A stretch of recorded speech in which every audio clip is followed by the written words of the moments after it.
Magandang araw mga kaibigan. Gusto kong i-share sa inyo ang isang speech recorded in a video ni then Mayor Inday Sara kung papaano siya lumaban sa mga makakaliwa sa Davao City, na kung saan isang barangay captain, yung barangay na ito, mga supporters ng NPA, at pinabanatan ni Mayor Sara sa pulis at military ang kapitan na ito. Kaya ngayon natin maintindihan kung gaano katindi ang galit ng makakaliwa kay BP Inday Sara. Kasi ang focus niya noong mayor pa siya is to end itong grupo ng makakaliwa. Kaya yung impeachment complaint, halos yung tatlo na yan, mga makakaliwa. Yung tatlong impeachment complaint, ang nagpasiunan yan, mga makakaliwa. Okay? So, pakinggan natin itong speech nito. Disasters and typhoons, yan ang sa inyo. Pero when I talk about insurgency, yan insurgency. ang sa akin. Insurgency. Because in Davao City, before I stepped down as mayor, we were able to end the local insurgency in Davao City in 4 years during my term, my second and third term as mayor of Davao City. And it all started with 2 deaths. Ang unang namatay na ako ay mayor ay si Larry. So, I was mayor, I was pregnant, that was 2016 or 2017. And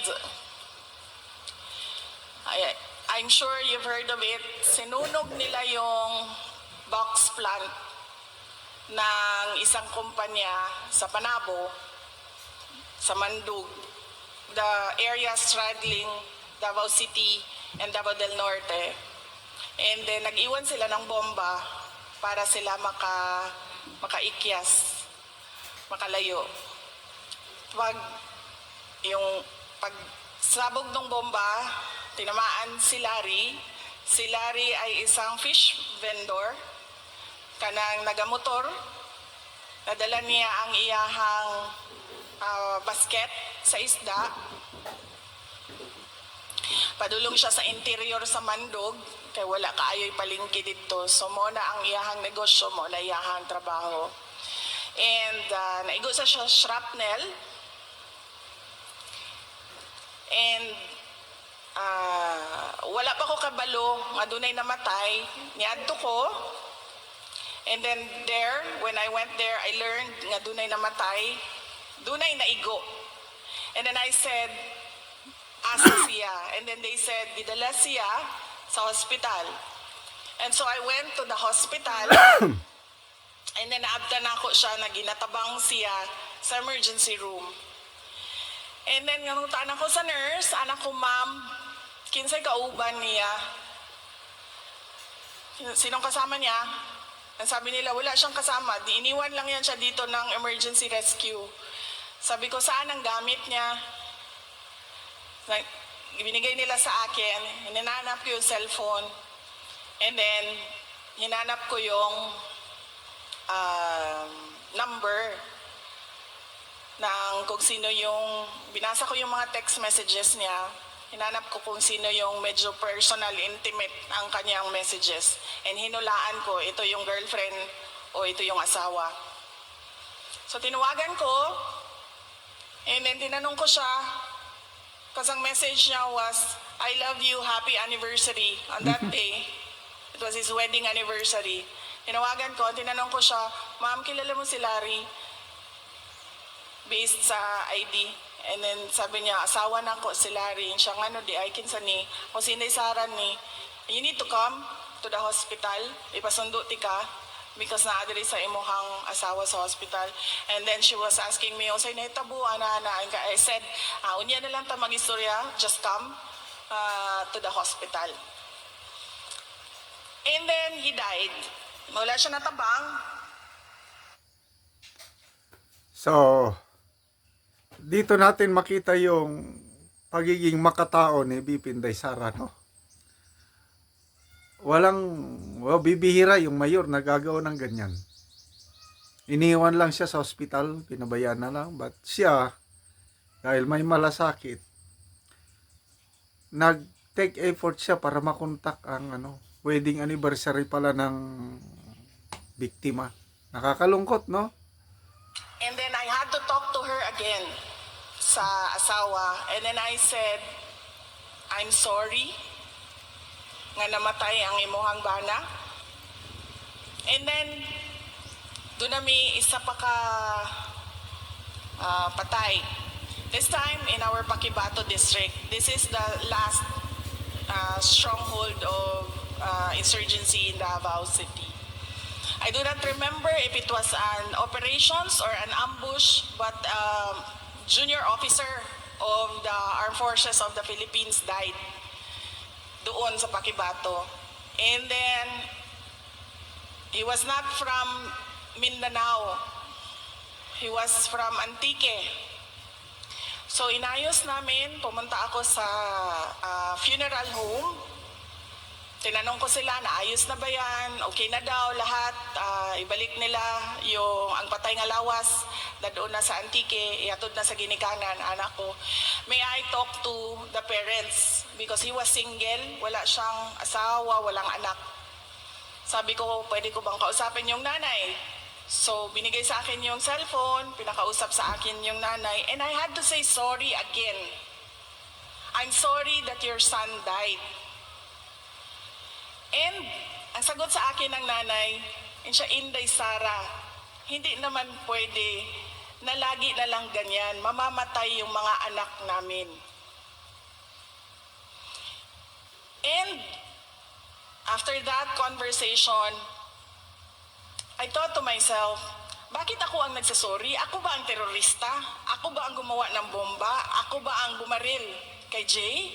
Bakit ako ang nagsasorry? So, what I did was invest all my effort into a program that we call Peace 911 in Davao City and address the problem doon sa Paquibato district namin. Pinuntahan namin ang mga tao, kinausap namin ang mga tao, lahat ng gusto ng mga tao, ginawa namin doon sa kanila. Ang sinabi ko lang, in exchange, Yun yung unang NTF-ELCAC. Kasi ang makakasolve ng insurgency, yung civilian government, hindi ang AFP-PNP. Kaya dito mo makikita yung puso talaga ni BP Inday Sara to serve. Pag ganito ang mamuno sa ating bansa, sigurado wala nang magre-rebelde. suportahan ninyo ang administration ko as mayor. Sumuporta kayo sa gobyerno. And we had one barangay captain Ito na. na ang buong barangay NPA. Ito na, Pati yung ang sinasabi barangay ko. Captain NPA. Mm. Doon sa Paquibato District.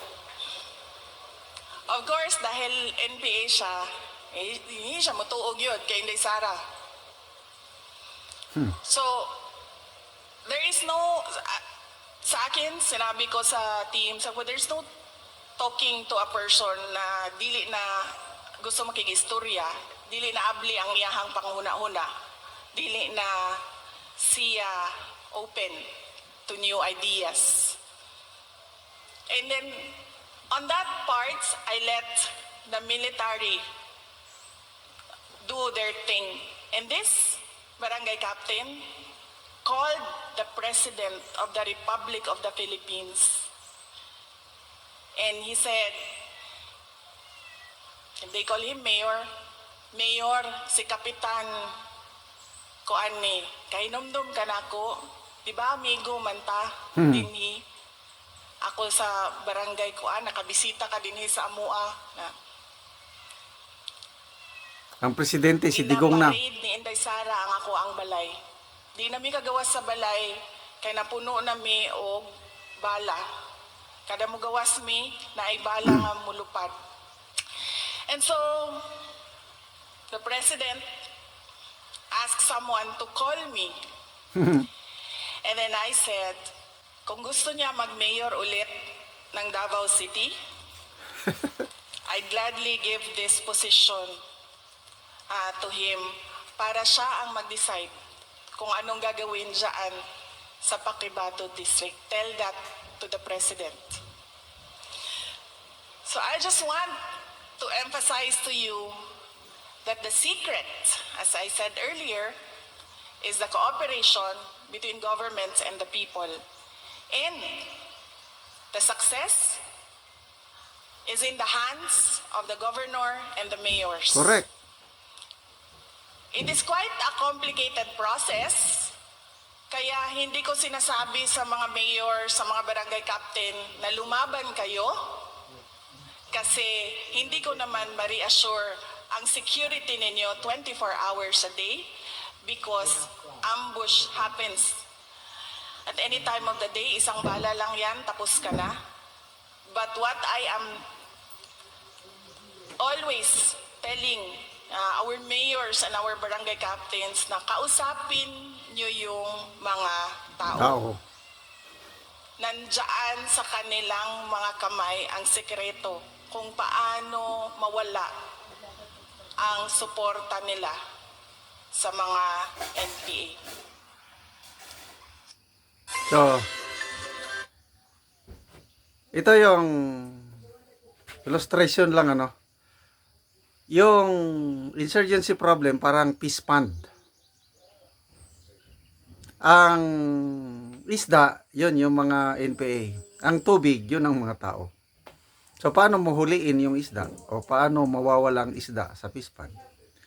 E di tanggalan mo lang ng tubig.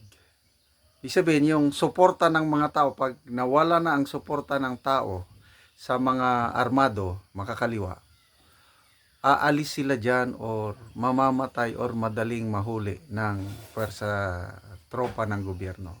Yeah, ganyan ang punto ni Mayor Inday Sara, ganyan ang ginawa niya, kaya naging matahimik na lugar ang Davao City kapanahonan niya as mayor.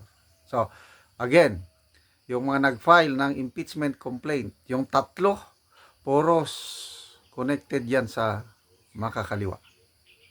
Itong pare nga nag-file ng pangatlong impeachment complaint, mayroon ding connection. So, mabuhay ka, BP Inday Sara.